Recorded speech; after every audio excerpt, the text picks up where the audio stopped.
Deputy director, পরিবেশ অধিদপ্তর, ব্রাহ্মণবাড়িয়া।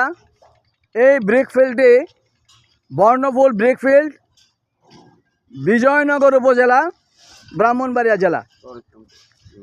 এটি চর ইসলামপুর ইউনিয়ন। এই ব্রিকফিল্ডে অনিয়মের যেন কোনো শেষ নেই। তার বাস্তব একটি চিত্র। এখানে একেবারেই খুব আশেপাশি বাড়িঘর, একেবারেই আশেপাশি বাড়িঘর, বসতবাড়ি, মসজিদ, মাদ্রাসা, অন্যান্য স্থাপনা রয়েছে।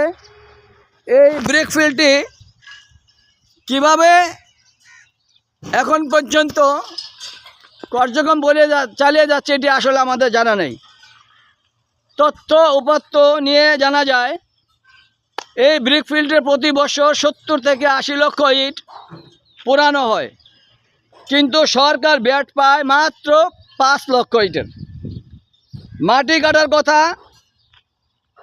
যেই জমি থেকে মাননীয় জেলা প্রশাসকের বরাবর আবেদনের পরিপ্রেক্ষিতে কাঁচা মাটি সংগ্রহ করার কথা, কিন্তু সেই আইনও তারা মানছেন না।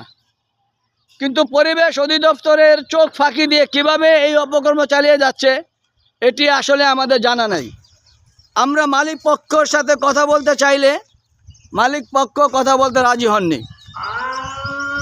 তাহলে তাদেরকে বিরুদ্ধে কেন ব্যবস্থা নেওয়া হচ্ছে না এটি আসলে আমাদের জানা নেই।